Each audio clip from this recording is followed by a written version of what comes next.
وَيَعْبُدُونَ مِن دُونِ اللَّهِ مَا لَا يَضُرُّهُمْ وَلَا يَنفَعُهُمْ وَيَقُولُونَ هَؤُلَاءِ شُفَعَاؤُنَا عِندَ اللَّهِ قُلْ أَتُنَبِّئُونَ اللَّهَ بِمَا لَا يَعْلَمُ فِي السَّمَاوَاتِ وَلَا فِي الْأَرْضِ سُبْحَانَهُ وَتَعَالَى عَمَّا يُشْرِكُونَ رب اشرح لي صدری ویسر لی امری واحلل عقدۃ من لسانی یفقہوا قولی رب زدنی علما وزدنی فہما سبحانک لا علم لنا الا ما علمتنا انک انت العلیم الحکیم۔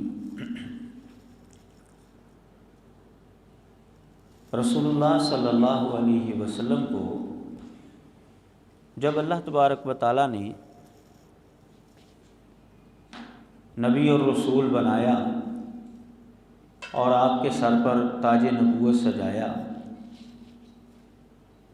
تو آپ کی یہ ذمہ داری ہو گئی کہ آپ نے اللہ تعالیٰ کا پیغام لوگوں تک پہنچانا ہے۔ اس ذمہ داری کو آپ نے بخوبی انجام دیا۔ حجۃ الوداع کے موقع پر رسول اللہ صلی اللہ علیہ وسلم نے صحابہ سے پوچھا تھا حل بلغت، کیا میں نے رب کا پیغام پہنچا دیا ہے؟ تو سارے صحابہ نے یک زبان ہو کر کہا تھا جی بالکل آپ نے اللہ کا پیغام پہنچا دیا ہے، آپ نے خیر خواہی کر دی ہے۔ نبی علیہ الصلوۃ والسلام نے پھر یہ جملہ ارشاد فرمایا اللہم شہد، اپنی شہادت والی انگلی آسمان کی طرف کر کے پھر صحابہ کی طرف کی اللہم شہد، یا اللہ تو گواہ ہو جا کہ میرے ماننے والے اس بات کو تسلیم کر رہے ہیں کہ میں نے تیرا پیغام ان تک پہنچا دیا ہے۔ قرآن مجید میں اللہ تبارک و تعالیٰ نے اس چیز کا حکم دیا ہے یا ایھا الرسول بلغ ما انزل الیک من ربک، اے نبی جو آپ کی جانب اللہ کی طرف سے اترا ہے آپ وہ آگے پہنچا دیں۔ فَإِن لَّمْ تَفْعَلْ فَمَا بَلَّغْتَ رِسَالَتَهُ، اگر آپ نے ایسا نہ کیا تو پھر آپ نے رسالت کا حق ادا نہیں کیا۔ رسول اللہ صلی اللہ علیہ وسلم نے اللہ تبارک و تعالیٰ کا پیغام لوگوں تک پہنچا دیا جیسا اللہ تبارک و تعالیٰ نے آپ کو بتایا۔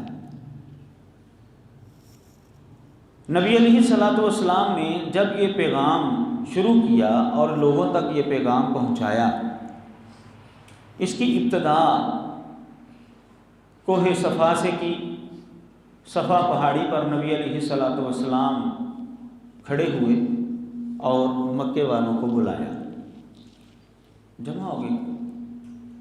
جو خود نہیں آ سکا اس نے اپنے غلام کو بھیج دیا کہ جا کر پتہ کرو کیا مسئلہ ہے۔ نبی علیہ الصلوۃ والسلام نے پیغام سنانے سے پہلے اپنے بارے میں تصدیق کروائی ان سے کہ اگر میں تمہیں کہوں کہ اس پہاڑ کے پیچھے ایک لشکر تمہارے لیے تیار ہے، تم پر حملہ آور ہونا چاہتا ہے، کیا تم میری بات مان لو گے؟ تو مکے والوں نے کہا جی بالکل، ما جربنا علیک الا صدقا، ہم نے جب بھی تجربہ کیا ہے آپ کو سچائی پایا ہے۔ گو کہ نشانات نظر نہیں آ رہے لشکر کے، لیکن آپ کہیں گے تو ہم آپ کی بات مان لیں گے۔ نبی علیہ الصلوۃ والسلام نے جب اپنے بارے میں یہ تصدیق کروا لی تو پھر اس کے بعد آپ نے مکے والوں کو اللہ تبارک و تعالیٰ کا پیغام دیا۔ قولوا لا الہ الا اللہ تفلحوا تملک العرب والعجم، لا الہ الا اللہ کہہ دو عرب و عجم کے مالک بن جاؤ گے۔ اللہ تبارک و تعالیٰ نے مجھے اپنا پیغمبر اور رسول بنا دیا ہے اور تم تک اللہ نے اپنی توحید کا پیغام پہنچانے کا مجھے حکم دے دیا ہے، لہٰذا میں اس کی ذمہ داری پوری کرتے ہوئے تم تک اللہ کا پیغام پہنچا رہا ہوں۔ قولوا لا الہ الا اللہ تفلحوا تملک العرب والعجم۔ لیکن وہ لوگ جو چند منٹ پہلے نبی علیہ الصلوۃ والسلام کی سچائی کی گواہی دے رہے تھے، آپ کے ساتھ محبت کا دم بھر رہے تھے، جیسے ہی انہوں نے توحید کا اعلان سنا، نبی علیہ الصلوۃ والسلام کی نبوت اور رسالت کا اعلان سنا، فوراً وہ لوگ آپ کے مخالف ہو گئے، آپ کے دشمن بن گئے، نبی علیہ الصلوۃ والسلام کو برا کہنا شروع ہو گئے، حتیٰ کہ آپ کے حقیقی چچا ابو لہب نے آپ کو بد دعا دی، جس کے جواب میں اللہ تعالیٰ نے سورۃ لہب جو ہے وہ اتاری۔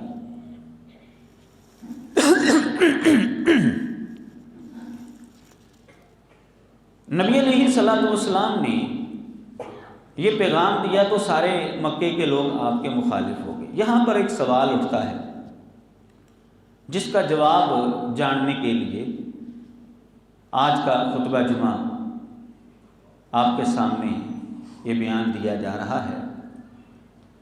اللہ تبارک و تعالیٰ سے دعا ہے کہ مجھے حق بیان کرنے کی توفیق عطا فرمائے۔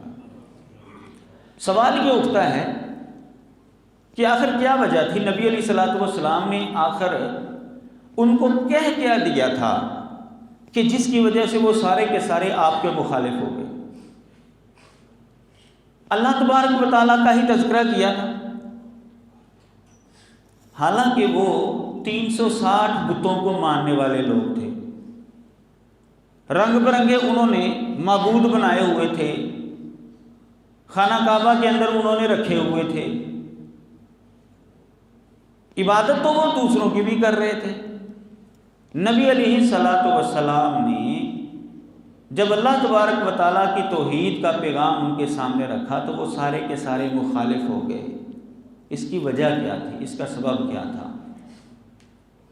سبب یہ نہیں تھا کہ وہ اللہ تبارک و تعالیٰ کو مانتے نہیں تھے، نبی علیہ الصلوۃ والسلام نے کوئی اچنبھا بات جو ہے ان کے سامنے کر دی، نہیں، وہ اللہ تبارک و تعالیٰ کو مانتے تھے، اللہ تبارک و تعالیٰ کو خالق بھی مانتے تھے، رازق بھی مانتے تھے، ساری کائنات کو چلانے والا بھی مانتے تھے، لیکن جب نبی علیہ الصلوۃ والسلام نے لا الہ یہ جملہ کہا اور الا اللہ کہا تو ان کو سمجھ آ گئی کہ اگر ہم نے یہ بات مان لی تو ہمیں یہ جتنے بھی معبودان باطلہ ہیں، جتنے بھی یہ بت ہیں جن کے سامنے ہم ماتھا ٹیکتے ہیں، ان سب کی نفی کرنی پڑے گی،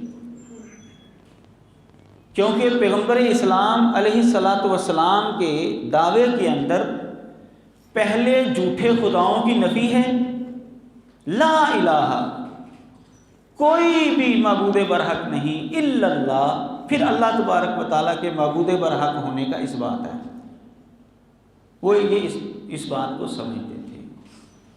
قرآن مجید نے اس چیز کا تذکرہ کیا ہے مختلف مقامات پر۔ سورۃ العنکبوت کے اندر اللہ تعالیٰ فرماتے ہیں وَلَئِن سَأَلْتَهُم مَّن خَلَقَ السَّمَاوَاتِ وَالْأَرْضَ وَسَخَّرَ الشَّمْسَ وَالْقَمَرَ لَيَقُولُنَّ اللَّهُ فَأَنَّىٰ يُؤْفَكُونَ۔ آپ اگر ان سے سوال کریں گے کہ کس نے آسمانوں کو پیدا کیا ہے اور زمین کو پیدا کیا ہے اور کس نے سورج اور چاند کو مسخر کیا ہے، لَيَقُولُنَّ اللَّهُ تو ضرور کہیں گے کہ اللہ۔ یہ مکے کے لوگ جن کے سامنے آپ نے توحید کا پیغام رکھا ہے، آپ اگر ان سے سوال کریں گے زمین کس نے پیدا کی ہے، آسمانوں کو کس نے پیدا کیا ہے، سورج اور چاند کو کس نے مسخر کیا ہے، تو وہ جواب دیں گے کہ اللہ نے کیا ہے۔ تو اللہ تبارک و تعالیٰ نے پھر اسی چیز کو دلیل بنا کر ان کو بات سمجھائی، فَأَنَّىٰ يُؤْفَكُونَ، تو پھر یہ کہاں بہکائے جاتے ہیں، ان کو سمجھ کیوں نہیں آ رہی؟ آگے جا کر فرمایا وَلَئِن سَأَلْتَهُم مَّن نَّزَّلَ مِنَ السَّمَاءِ مَاءً، آپ اگر ان سے سوال کریں گے کہ آسمان سے پانی کس نے اتارا ہے، فَأَحْيَا بِهِ الْأَرْضَ بَعْدَ مِن بَعْدِ مَوْتِهَا، کہ جس کے ذریعے اللہ تعالیٰ نے بنجر زمین کو آباد کر دیا۔ کون ہے جو بنجر زمین کو آباد کرتا ہے، سرسبز کرتا ہے، زندہ کرتا ہے اس پانی کے ذریعے؟ لَيَقُولُنَّ اللَّهُ، البتہ ضرور کہیں گے کہ اللہ۔ وہ جواب دیں گے کہ اللہ۔ قل الحمدللہ بل اکثرہم لا یعقلون، کہہ دیجئے کہ ساری تعریفیں اللہ کے لیے ہیں بلکہ اکثریت ان کی عقل نہیں رکھتی۔ سورۃ العنکبوت کی ان آیات سے ہمیں یہ بات معلوم ہوئی کہ مکے کے لوگ نبی علیہ الصلوۃ والسلام کی دعوت پر اس لیے آپ کے دشمن نہیں ہوئے تھے کہ آپ نے اللہ کا نام لیا تھا۔ اللہ کو تو وہ مانتے تھے، اللہ تعالیٰ کو کائنات کا خالق مانتے تھے، آسمان سے پانی برسانے والا مانتے تھے، مدبر الامور مانتے تھے، ساری چیزیں وہ مانتے تھے، تو پھر وہ مخالف کیوں ہوئے؟ اسی بات کو اللہ تبارک و تعالیٰ نے سورہ یونس کے اندر بھی بیان کیا ہے، قل من یرزقکم من السماء والارض، اے نبی آپ فرما دیجئے کون ہے جو تمہیں رزق دیتا ہے آسمان سے اور زمین سے؟ آپ ان سے اگر پوچھیں گے کہ آسمان اور زمین سے تمہیں رزق کون دیتا ہے؟ امن یملک السمع والابصار ومن یخرج الحی من المیت ویخرج المیت من الحی ومن یدبر الامر فسیقولون اللہ،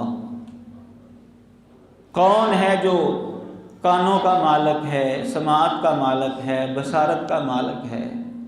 کون ہے جو زندہ کو مردہ سے اور مردہ کو زندے سے نکالتا ہے؟ وَمَن يُدَبِّرُ الْأَمْرَ، اور معاملات کی تدبیر کون کرتا ہے؟ آپ ذرا ان سے پوچھیں تو صحیح، تو ان قریب یہ کہیں گے اللہ، ہمیں رزق بھی اللہ دیتا ہے، ہماری بصارت کا مالک بھی اللہ ہے، ہماری سماعت کا مالک بھی اللہ ہے، مردے کو زندے سے اور زندے کو مردے سے نکالنے والا بھی اللہ ہے، کائنات کی تدبیر کرنے والا، کائنات کا نظام چلانے والا بھی اللہ ہے۔ فَقُلْ أَفَلَا تَتَّقُونَ، تو جب وہ یہ بات مانتے ہیں تو اے نبی آپ ان کو فرما دو کہ پھر تم ڈرتے کیوں نہیں؟ تم پھر اللہ کو کما حقہ مانتے کیوں نہیں؟ اس آیت سے بھی یہ بات معلوم ہوئی کہ نبی علیہ الصلوۃ والسلام نے جو اللہ کا تذکرہ کیا تھا وہ اس وجہ سے آپ کے دشمن نہیں ہوئے تھے، اللہ کو تو وہ مانتے تھے، اللہ تعالیٰ کو وہ خالق بھی مانتے تھے، رازق بھی مانتے تھے، مدبر الامور بھی مانتے تھے، بارش برسانے والا بھی مانتے تھے، تو پھر وہ مخالف کیوں ہوئے؟ یہ سوال ہے۔ سورۃ المؤمنون کے اندر بھی اللہ تبارک و تعالیٰ نے اس بات کو بالفاظ دیگر بیان کیا ہے، قُل لِّمَنِ الْأَرْضُ وَمَنْ فِيهَا إِن كُنتُمْ تَعْلَمُونَ، کہہ دیجئے اے نبی فرما دیجئے زمین کس کی ہے اور جو کچھ زمین کے اندر ہے یہ کس کا ہے؟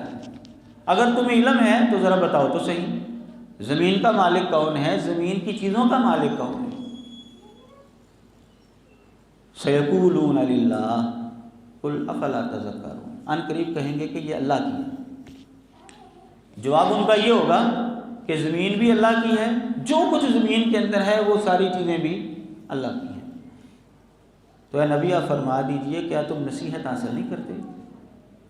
قل، اے نبی آپ فرمائیں ان کو، آپ ان سے پوچھیں مَن رَبُّ السَّمَاوَاتِ السَّبْعِ وَرَبُّ الْعَرْشِ الْعَظِيمِ، کون ہے جو ساتوں آسمانوں کا رب ہے اور کون ہے جو عرش عظیم کا رب ہے؟ اس کا مطلب یہ ہے کہ وہ آسمانوں کو بھی ساتھ مانتے تھے اور عرش عظیم کے اوپر بھی وہ یقین رکھتے تھے۔ آپ ان سے پوچھیں کہ ساتوں آسمانوں کا رب کون ہے، عرش عظیم کا رب کون ہے؟ سیقولون للہ، ان قریب کہیں گے کہ یہ اللہ کے ہیں، یہ بھی اللہ کے ہیں، ساتوں آسمان بھی اللہ کے ہیں، عرش عظیم بھی اللہ کا ہے، یہ ان کا جواب ہوگا۔ قل افلا تتقون، کہہ دیجئے کیا تم ڈرتے نہیں؟ قل من بیدہ ملکوت کل شیء، کہہ دیجئے کہ ذرا بتاؤ تو صحیح کون سی ذات ہے جس کے ہاتھ میں ہر چیز کی بادشاہت ہے؟ بادشاہ کون ہے؟ مالک کون ہے ہر چیز کا؟ وَهُوَ يُجِيرُ وَلَا يُجَارُ عَلَيْهِ، وہ پناہ دیتا ہے، اس کے خلاف کوئی پناہ نہیں دے سکتا۔ وہ کسی کو بچانے پر آئے تو کوئی اس کو نقصان نہیں پہنچا سکتا، اور اگر وہ کسی کو نقصان پہنچانے پر آئے تو کوئی اس کو بچا نہیں سکتا۔ ذرا بتاؤ تو صحیح یہ کون ہے؟ ان کو تم تعلمون، اگر تمہیں علم ہے تو بتاؤ ذرا یہ کون ہے مالک ہر چیز کا؟ سیقولون للہ، ان قریب کہیں گے کہ یہ بھی اللہ کا ہی ہے، ہر چیز کا مالک بھی اللہ ہی ہے، اللہ کا مقابلہ بھی کوئی نہیں کر سکتا۔ اللہ کسی کو نقصان پہنچانے پر آئے تو کوئی بچا نہیں سکتا، وہ بچانے پر آئے تو کوئی نقصان نہیں پہنچا سکتا۔ یہ ان کا ایمان تھا، یہ مکے والوں کا عقیدہ تھا۔ تو اللہ تعالیٰ نے پھر فرمایا قُلْ فَأَنَّا تُسْحَرُونَ، اے نبی آپ فرما دیجئے پھر کہاں تم جادو کیے جاتے ہو، تمہارا دماغ پھر کیوں نہیں ٹھکانے آ رہا، تمہارا دماغ خراب کیوں ہو گیا؟ پھر اتنی بڑی بات جو ہے وہ تم مانتے ہو، ہر چیز کا مالک بھی اللہ ہے، ہر چیز کا رازق بھی اللہ ہے، تو پھر تم اللہ تبارک و تعالیٰ کی جب بات آئی ہے، اس نبی نے وہ بات کی ہے، تو پھر تم نے اس کی مخالفت کیوں کی ہے؟ قرآن مجید سے ہمیں یہ بات بھی معلوم ہوتی ہے کہ وہ اللہ تعالیٰ سے بھی دعائیں مانگا کرتے تھے۔ وہ یہ نہیں کہ اللہ تعالیٰ کو کوئی جامد چیز مانگتے تھے، وہ مانتے تھے کہ اللہ تعالیٰ جو ہے وہ دعائیں بھی سنتا ہے، وہ پناہ بھی دیتا ہے، وہ بچاتا بھی ہے۔ قرآن مجید کے اندر اگر آپ دیکھیں گے تو آپ کو یہ بات ملے گی کہ جب وہ کشتی پر سوار ہوتے ہیں شرک کرنے والے لوگ، اور کشتی جو ہے وہ بحر کے اندر پھنس جاتی ہے، آندھی یا طوفان آ جاتا ہے، تو دعوا اللہ مخلصین لہ الدین، وہ پھر خالص اللہ کو پکارتے ہیں۔ اس کا مطلب یہ ہے کہ وہ اللہ تبارک و تعالیٰ سے دعائیں بھی کرتے تھے۔ مصیبت کے وقت جب وہ سمجھتے تھے نا کہ یہاں پر کوئی بھی کام نہیں آئے گا، تو پھر وہ کس کو پکارتے تھے؟ اللہ تبارک و تعالیٰ کو پکارتے تھے۔ تو پھر جھگڑا کیا تھا نبی علیہ السلام کا اور مکے والوں کا؟ یہ سوال ہے۔ قرآن مجید میں اللہ تبارک و تعالیٰ نے ان کی ایک دعا کا تذکرہ کیا ہے۔ نبی علیہ السلام نے جب ان تک پیغام پہنچایا تو اب دعا تو کرنی تو یہ چاہیے تھی کہ یا اللہ اگر یہ سچ بول رہا ہے تو ہمیں اس کو قبول کرنے کی توفیق عطا فرما، لیکن انہوں نے دعا عجیب و غریب مانگی، لیکن مانگی اللہ تعالیٰ سے۔ دعا کیا تھی؟ اللہ نے اس کا تذکرہ کیا سورۃ الانفال کے اندر، وَإِذْ قَالُوا اللَّهُمَّ إِنْ كَانَ هَذَا هُوَ الْحَقَّ مِنْ عِنْدِكَ فَأَمْطِرْ عَلَيْنَا حِجَارَةً مِنَ السَّمَاءِ أَوْ ائْتِنَا بِعَذَابٍ أَلِيمٍ۔ انہوں نے کہا کہ یا اللہ اگر یہ سچ ہے تیری طرف سے، محمد صلی اللہ علیہ وسلم جو پیغام دے رہے ہیں، اگر یہ پیغام سچا ہے تو تو ہمارے اوپر پھر پتھروں کی بارش نازل کر دے، یا پھر کوئی دردناک عذاب سے ہمیں دوچار کر دے۔ یہ دعا انہوں نے مانگی، بڑی عجیب دعا مانگی انہوں نے۔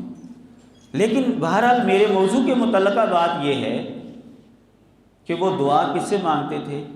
اللہ تبارک و تعالیٰ سے۔ انہوں نے کیا کہا؟ اللہم، یا اللہ، اے اللہ اگر یہ سچ ہے۔ وہ اتنے حسد کے اندر اور بغض کے اندر اور اتنی کدورت ان کے دلوں کے اندر تھی کہ دعا جو صحیح طریقہ تھا مانگنے کا کہ یا اللہ اگر یہ سچ ہے تو مجھے قبول کرنے کی توفیق دے، دعا تو یہ ہونی چاہیے تھی۔ تو انہوں نے دعا جو ہے وہ بڑی عجیب مانگی، لیکن دعا مانگی کس سے؟ اللہ تعالیٰ سے۔ اللہ، یا اللہ۔ تو پھر اختلاف کیا تھا رسول اللہ صلی اللہ علیہ وسلم کا اور مکے والوں کا؟ جھگڑا کس بات پر تھا؟ وہ کیوں نبی علیہ السلام کو قتل کرنا چاہتے تھے؟ کیوں نبی علیہ السلام کے بعض صحابہ کو انہوں نے شہید کر بھی دیا؟ کیوں نبی علیہ السلام کے ساتھ انہوں نے جنگیں کی؟ نبی علیہ السلام کے ساتھ ان کی بیٹیوں کا جو رشتے ہوئے تھے ان کے خاندانوں کے اندر وہ توڑ دیے انہوں نے، نفرت کے اندر آ کر۔ ہمیں اس کے ساتھ کوئی رشتہ داری جو ہے وہ نہیں کرنی، ہم اس کی بیٹی اپنے گھر میں نہیں لائیں گے۔ نبی علیہ الصلوۃ والسلام عبادت کر رہے ہیں، گندی چیزیں آپ کے اوپر رکھ رہے ہیں، آپ کا گلا دبانے کی کوشش کر رہے ہیں، عجیب و غریب قسم کی حرکتیں۔ اختلاف کیا تھا پھر؟ اللہ کو تو وہ مان رہے تھے، دعا بھی اللہ سے کر رہے تھے، خالق اور مالک بھی اللہ کو مان رہے تھے۔ وہ اللہ تبارک و تعالیٰ کو تو مان رہے تھے، لیکن اللہ تبارک و تعالیٰ کو کما حقہ نہیں مان رہے تھے۔ ایک چیز وہ اللہ تبارک و تعالیٰ کے حوالے سے تسلیم نہیں کر رہے تھے۔ وہ چیز کیا تھی؟ وہ چیز یہ تھی کہ وہ یہ سمجھ رہے تھے کہ اللہ تبارک و تعالیٰ سے اگر ہم نے معافی لینی ہے، اللہ تبارک و تعالیٰ سے اگر ہم نے سرٹیفکیٹ لینا ہے معافی کا، اگر اللہ کا ہم نے قرب حاصل کرنا ہے، تو وہ ڈائریکٹ ہم نہیں کر سکتے، ہمیں کچھ واسطے اور وسیلے درکار ہیں، ہمیں درمیانی کچھ راستے درکار ہیں۔ ہم ان راستوں کے ذریعے، ان واسطوں کے ذریعے، ان وسیلوں کے ذریعے خدا تک پہنچیں گے، پھر خدا ہمیں معاف کرے گا اور پھر ہم خدا کے مقرب بنیں گے۔ یہ تھا جھگڑا۔ جب لا الہ کہنا ہے تو اس کا مطلب یہ ہے کہ یہ درمیان والے جو واسطے وسیلے ہیں ان کو بھی ختم کرنا ہے، اللہ تبارک و تعالیٰ سے ڈائریکٹ ہونا ہے۔ نبی یہی تو کرنے کے لیے آتے ہیں کہ انسانوں کو بتاتے ہیں کہ تم نے اللہ تبارک و تعالیٰ کے ساتھ ڈائریکٹ ہونا ہے، یہ جو تم نے درمیانی واسطے اور وسیلے بنائے ہوئے ان کو چھوڑ دو۔ یہ اللہ تبارک و تعالیٰ کی تم معرفت نہیں رکھتے، میں تمہیں بتانے کے لیے آیا ہوں کہ اللہ تبارک و تعالیٰ ان کا محتاج نہیں ہے۔ تم جو سمجھتے ہو نا کہ ان کے ذریعے ہم پہنچیں گے، اللہ تعالیٰ ان کا محتاج نہیں ہے، تم اللہ تعالیٰ کو ڈائریکٹ پکارو۔ یہ تھا اختلاف۔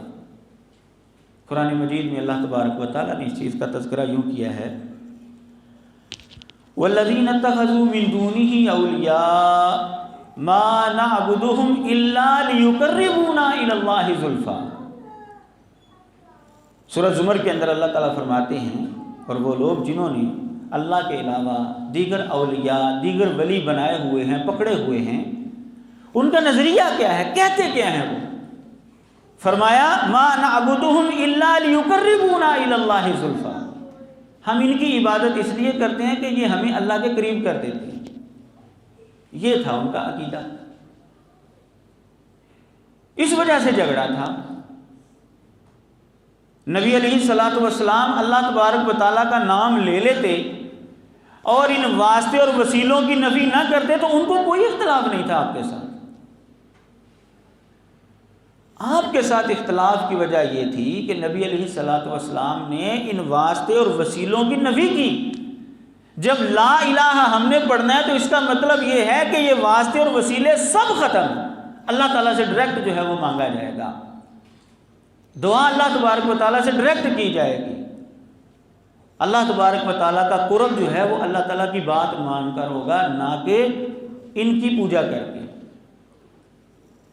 ایک اور مقام پر اللہ تبارک و تعالیٰ نے اس اختلاف کا تذکرہ کیا، اس وجہ کا تذکرہ کیا ہے، اس سبب کا ذکر کیا ہے سورہ یونس کے اندر۔ فرمایا وَيَعْبُدُونَ مِن دُونِ اللَّهِ مَا لَا يَضُرُّهُمْ وَلَا يَنفَعُهُمْ، یہ اللہ کے علاوہ ایسی ہستیوں کی عبادت کرتے ہیں جو نہ ان کو فائدہ پہنچا سکتی ہیں، نہ ان کو نفع دے سکتی ہیں، نہ ان کو فائدہ پہنچا سکتی ہیں، نہ نقصان پہنچا سکتی ہیں۔ وَيَقُولُونَ هَؤُلَاءِ شُفَعَاؤُنَا عِندَ اللَّهِ، اور کہتے ہیں کہ یہ ہمارے سفارشی ہیں اللہ کے ہاں۔ یہ تھا یہ اختلاف۔ اللہ تبارک و تعالیٰ فرماتے ہیں کہ یہ ان کو سفارشی مان رہے ہیں میرے ہاں۔ قُلْ أَتُنَبِّئُونَ اللَّهَ بِمَا لَا يَعْلَمُ فِي السَّمَاوَاتِ وَلَا فِي الْأَرْضِ، کیا تم اللہ کو ایسی بات بتاتے ہو کہ جو اللہ کو علم نہیں آسمانوں اور زمین میں؟ اللہ تعالیٰ نے تو ان کو سفارشی مقرر نہیں کیا۔ اللہ تعالیٰ نے تو نہیں کسی جگہ پر فرمایا کہ تم ان کی عبادت کرو گے تو پھر میں تم سے راضی ہو جاؤں گا۔ یہ تو اللہ کا کہیں پر فرمان نہیں ہے۔ گویا کہ تم اللہ کو ایسی بات بتا رہے ہو جو اللہ کے علم میں بھی نہیں ہے۔ اللہ نے تو ایسی اجازت دی ہی نہیں کہ تم میرے علاوہ کسی اور کی پوجا کرو. میرا قرب چاہتے ہو تو فلاں کا در جو ہے وہ پکڑ لو، فلاں کو جا کر سجدہ کرو، وہاں پر جا کر نظر و نیاز دو، وہاں پر یہ کرو. اللہ نے تو ایسا کیا ہی نہیں، کہیں پر نہیں فرمایا. گویا کہ تم اللہ کو ایسی بات بتا رہے جو اللہ کے علم میں نہیں ہے. کیا یہ ممکن ہے کہ اللہ کے علم میں کوئی بات نہ ہو؟ جب اللہ تبارک و تعالیٰ اس کی نفی کر رہا ہے تو اس کا مطلب یہ ہے کہ یہ اللہ کا فرمان نہیں ہے، یہ شیطان کے جانسے کے اندر تم آئے ہوئے ہو. اللہ تبارک و تعالیٰ تو تمہیں ڈائریکٹ کرنا چاہتا ہے. سورہ یونس کی اس آیت سے بھی یہ بات معلوم ہوئی کہ اختلاف یہ ہوا تھا رسول اللہ صلی اللہ علیہ وسلم کا اور مکے والوں کا کہ مکے کے لوگ وہ یہ سمجھتے تھے کہ یہ جو ہمارے بت ہیں جن کی ہم پوجا کرتے ہیں، جن کے سامنے ہم نظر و نیاز دیتے ہیں، جھکتے ہیں، ماتھا ٹیکتے ہیں، اس وجہ سے ہمیں اللہ کا قرب ملتا ہے، یہ ہمیں اللہ کے قریب کر دیتے ہیں، یہ اللہ کے ہاں ہماری سفارش کریں گے. تو میرے بھائیوں یاد رکھیں، اللہ تبارک و تعالیٰ نے قطعاً ایسے لوگوں کو سفارشی قرار نہیں دیا اور نہ ہی غیر اللہ کی عبادت کو اپنے قرب کا ذریعہ قرار دیا. قطعاً ایسی بات نہیں. یہ اختلاف تھا. حج کے موقع پر جب وہ تلبیہ کہتے تھے لبیک اللہم لبیک، لبیک لا شریک لک لبیک، جب اتنا کہتے تو نبی علیہ الصلوۃ والسلام فرماتے قط بس اتنا ہی کہو. اس کا معنی کیا ہے؟ یا اللہ میں حاضر، یا اللہ میں حاضر، یا اللہ تیرا کوئی شریک نہیں ہے. نبی علیہ الصلوۃ والسلام فرماتے اتنا ہی کہو، اتنا ہی کہو. لیکن مکے کے لوگ آگے بھی ایک جملہ بڑھاتے، کہتے الا شریکن تملکہ وما ملک، یا اللہ تیرا ایک شریک ہے جس کا تو مالک ہے، مالک تو ہی ہے اس کا. اچھا جس چیز کا وہ مالک ہے وہ بھی تیری ہی ہے، یعنی وہ بھی تو نے ہی اس کو عطا کی ہوئی ہے. یہ جو عطائی کا نظریہ ہے نا، یہ یہاں سے چلا ہے، تو نے ہی اس کو عطا کیا ہوا ہے. نبی علیہ الصلوۃ والسلام نے اس کو شرک قرار دیا ہے. یعنی وہ مانتے تھے کہ جس کو ہم اللہ کا شریک ٹھہرا رہے ہیں وہ اللہ کے برابر نہیں ہے، وہ اللہ کی مخلوق ہی ہے، اللہ تعالیٰ ہی اس کا مالک ہے. اچھا جو چیز اس کے اختیار میں ہے، وہ اختیارات تو مانتے تھے نا، جو چیز اس کے اختیار میں ہے وہ بھی اللہ کی ہی ہے. لیکن نبی علیہ الصلوۃ والسلام نے پھر بھی اس کو شرک قرار دیا ہے. یعنی یہ اختلافی پوائنٹ تھا. تو جو لوگ اللہ تبارک و تعالیٰ کو مانتے ہیں، خالق مانتے ہیں، رازق مانتے ہیں، سارا کچھ مانتے ہیں، اس کے باوجود اوروں کو درمیانی واسطہ اور وسیلہ مانتے ہیں، اور واسطہ اور وسیلہ مان کر پھر ان کے سامنے سجدہ ریز ہوتے ہیں، چادریں چڑھاتے ہیں، نظر و نیاز دیتے ہیں، گویا کہ ان کو جو ہے وہ اللہ کے برابر لا کھڑا کر رہے ہیں، ان سے دعائیں مانگتے ہیں. کسی سے نوکری مانگی جا رہی ہے، کسی سے رتے لال بیٹے جو ہیں وہ مانگے جا رہے ہیں، اور کسی سے عجیب و غریب چیزیں جو ہیں وہ مانگی جا رہی ہیں. یہ بالکل غلط ہے میرے بھائی. یہی پوائنٹ سمجھانے کے لیے، یہی نقطہ سمجھانے کے لیے رسول اللہ صلی اللہ علیہ وسلم مبعوث ہوئے تھے. اور اگر کلمہ پڑھنے والے لوگوں کے اندر یہ بیماری آئے گی تو کیسے ان کی توحید جو ہے وہ صحیح توحید قرار پائے گی؟ وہ توحید صحیح توحید نہیں ہے. اللہ کو مکے والے لوگ بھی مانتے تھے، لیکن اس کے باوجود ان کو مشرک قرار دی، کیونکہ ان کا یہ پوائنٹ خراب تھا، ان کا یہ نظریہ خراب تھا. تو آج کے خطبے کا خلاصہ یہ ہوا کہ اللہ تبارک و تعالیٰ کی ہی عبادت کرنی ہے. اللہ تعالیٰ کو خالق اور مالک ماننے کے ساتھ ساتھ عبادت بھی صرف اسی کی کرنی ہے، اسی کے سامنے ماتھا ٹیکنا ہے، دعا بھی اسی سے کرنی ہے.